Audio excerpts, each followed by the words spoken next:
Bismillahirrahmanirrahim. Welcome in lecture number 8 of the final term of the subject sustainable development and construction. Today we will talk about sustainable transportation. So first of all, before to go in a detail, first of all you need to understand the term sustainable transportation. Sustainable transportation, maybe some of you already heard the term, is basically referred to any means of transportation that is green and has low impact on environment. Sustainable transportation is also about how we can balance our current and future need and how we can expand and also fulfill the need of a people.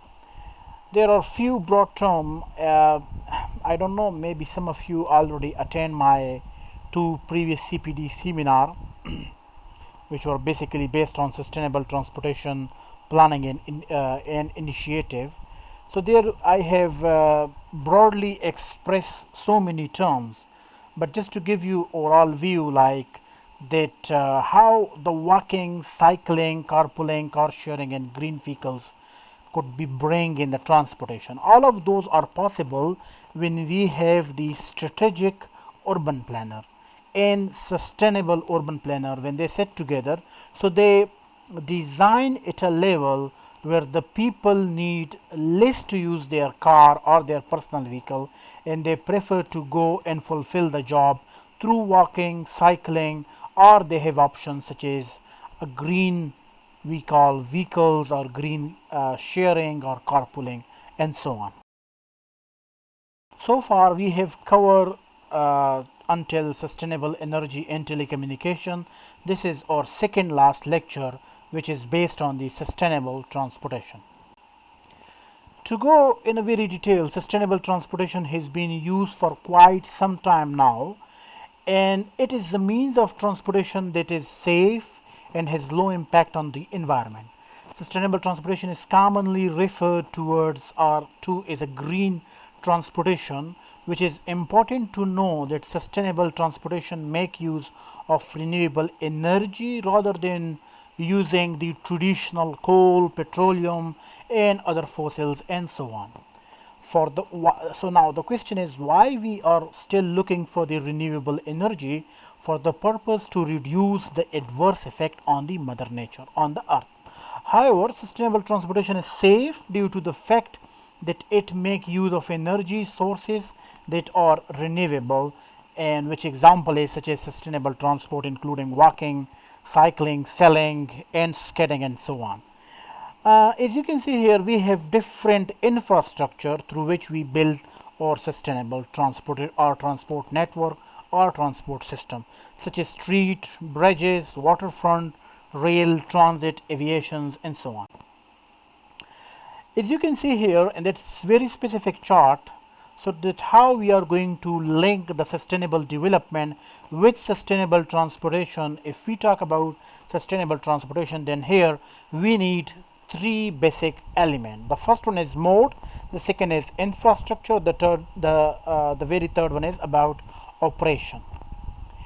But all of them are directly connected with environment, economy and society. So how the sustainable development is connected with sustainable transportation, and sustainable transportation is connected with environment, economy and society.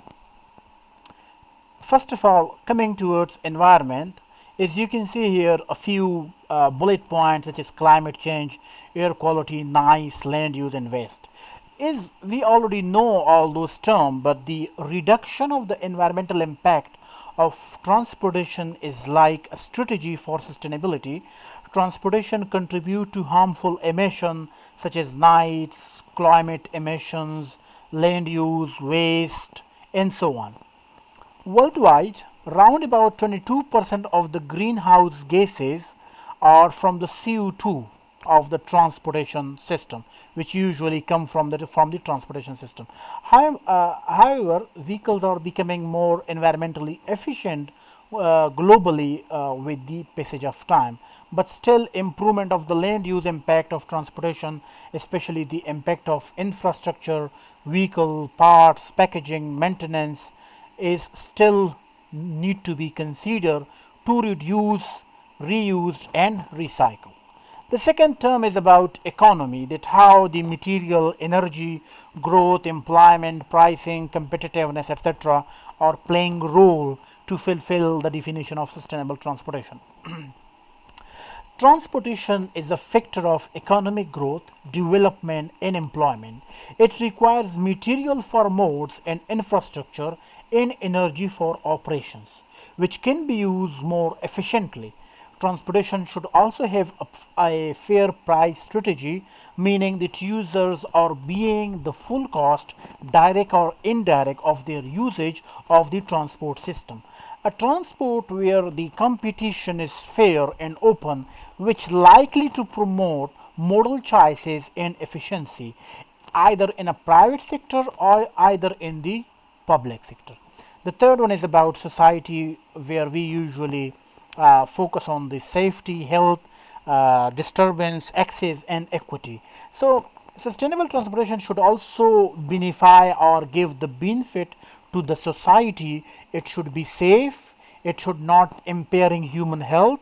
It should also minimize disturbance on communities. It should also provide the access and equality and equity for all the important principle of which transportation promise to access to the goods, services for as many as people can. So these are the three basic elements, or we can call them the three transportation pillar through which we can achieve sustainable transportation, which directly lead us towards the sustainable development.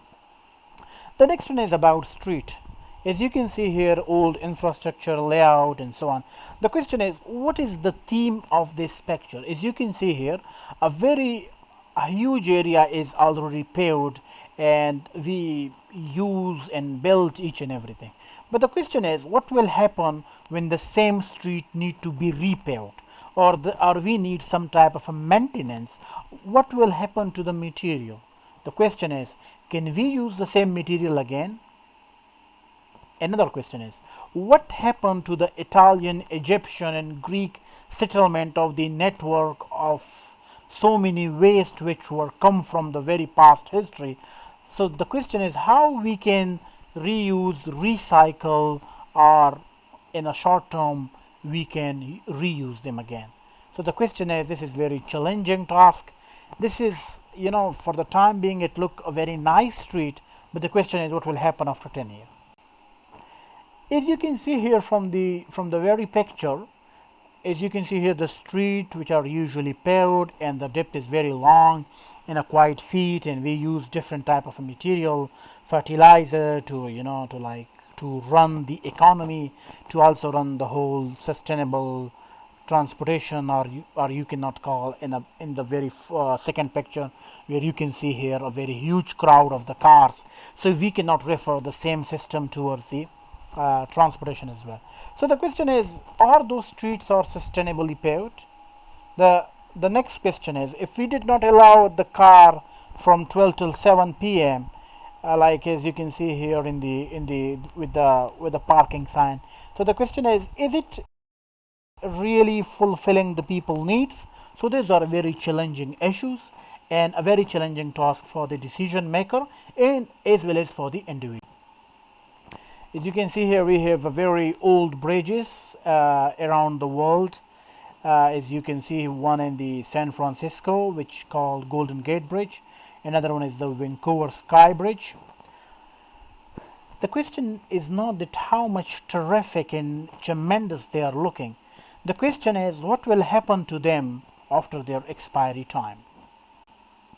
As you can see here, other few bridges which are movable, where there is so much metal and so much a very heavy infrastructure is only built to. So now the question is, should we not build those bridges? Of course we will.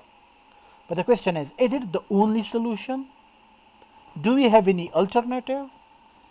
Have we considered any alternative option? These are very challenging questions.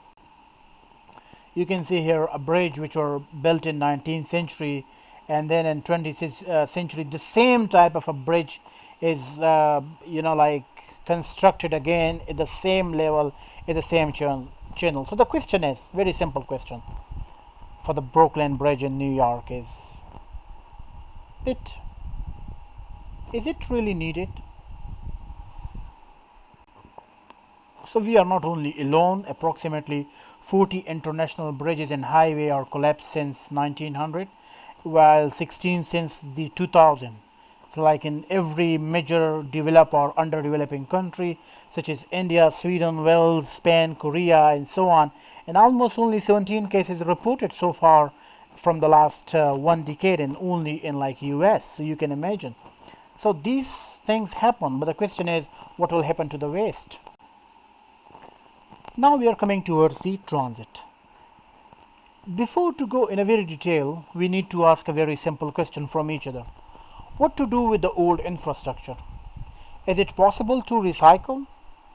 If the upgradation is needed, how to deal with this old system? The life of a new system, for how long it will run, and then again we need to build a new system. So these are the very tricky questions which as a planner, as a decision maker, as a strategic analyst we should answer. As you can see here, we have delays in every mode, in aircraft, in a railway, in waterways, in a train, in the car, everywhere we have a delay. So the question is, are we dealing with the challenges? Are we going to fulfill the people's needs and demand? The first form of transit in Canada was in Montreal in 1845 till 1860. In Toronto and Montreal was kind of a horse-drawn tram, and then we actually shift the same map towards the electric streetcar, which we call tram, and then trolley buses appears in North America, in Toronto and Vancouver and so on. And then the new concept came with which is called buses. In US, 70% of all transit rides through buses, which are low cost and more flexible in routing. But the question is about the service type, regular routes, special services, etc. Thank you very much for your time. If you have any question, you can reach me through my email, or you can also reach me through comment section as well. Thank you very much. Have a nice day.